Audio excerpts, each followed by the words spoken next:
নমস্কার, রাধে রাধে সকলকে, সবাইকে স্বাগত জানাই আমার ছোট্ট মিনি ব্লগটিতে। আমরা চাষ করি আনন্দে, মাঠে মাঠে বেলা কাটে সকাল হতে সন্ধে। কবিগুরু রবীন্দ্রনাথ ঠাকুরের এই কবিতা যেন আমার জীবনে সত্যি হয়ে উঠছে। কেন সেটা এক্ষুনি দেখাচ্ছে। যে দেখতে পাচ্ছেন বেগুন বাড়ি, এগুলি সব নিচেতে লুটিয়ে পড়েছিল। কালকে আমি ফাঙ্গিসাইড দিয়েছি, ছত্রাকনাশক দিয়েছি, তারপরেতে এই ধরনের বাঁশের ছোট ছোট কঞ্চিগুলোকে কেটে সাপোর্ট দিয়ে তুলে ধরেছি। এরকম করেও যদি আপনারা আমাকে একটু সাপোর্ট করতেন, হয়তো ফুল ফলে ভরিয়ে দিতাম। করতে করতে কাল বিকাল হয়ে গেছিল। শুধু এইটুকু কাজই নয়, দেখো কিছু করলা গাছ লাগিয়েছিলাম, তার জন্য এই মাচাটা তৈরি করা হয়েছে। আমার একটি অপরাজিতা গাছ ছিল, তার জন্য এই ছাদনিটা করে দেওয়া হয়েছে। পরশুদিন নার্সারি থেকে যে সমস্ত গাছগুলি এনেছিলাম সেগুলোকে আমি ঠিকমতো করে প্রতিস্থাপন করে রেখে দিয়েছি।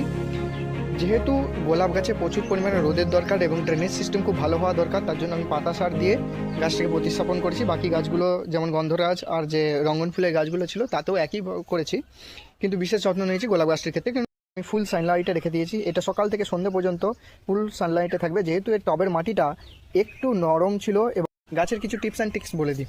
যে সমস্ত লোকেরা ভার্মি কম্পোস্টের জন্য বাইরে থেকে কিনে আনেন, তাদেরকে ভার্মি কম্পোস্ট কেনার কোনো জরুরি নেই।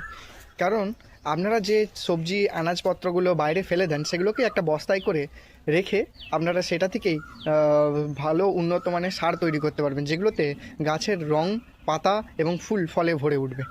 আপনারা একবার ট্রাই করে দেখবেন। দেখতে পাচ্ছেন এই যে স্তূপটি, এর নিচেই রয়েছে সমস্ত রকমের সবজি আনাজপত্র এবং পাতা সার, যেটিকে আমরা চাপা দিয়ে রেখে দিয়েছি 1-1.5 মাসের জন্য। এরপর থেকে এইটাই যখন ওপেন করা হবে, সেখান থেকে বেরিয়ে আসবে ভার্মি কম্পোস্ট। বস্তাতেও রাখতে পারেন, আর অথবা কোনো গামলা বা টবের মধ্যেও রাখতে পারেন। তারপর কিন্তু অবশ্যই ঢেকে রাখবেন। এটি গাছটি বাড়ছিল না, তার জন্য আমি ভাতের যে ফ্যান হয় সেই ফ্যানটা এখানে ঢেলে দিয়েছি। আমার ব্লগ থেকে কিছু না কিছু ইনফরমেশন আপনারা ঠিক পেয়ে যান, তাই না? তাই জলদি করে আমার এই চ্যানেলটিকে সাবস্ক্রাইব করে রাখবেন। যদি ভালো লাগে তাহলে আমার এই ভিডিওটিকে একটি লাইক করবেন।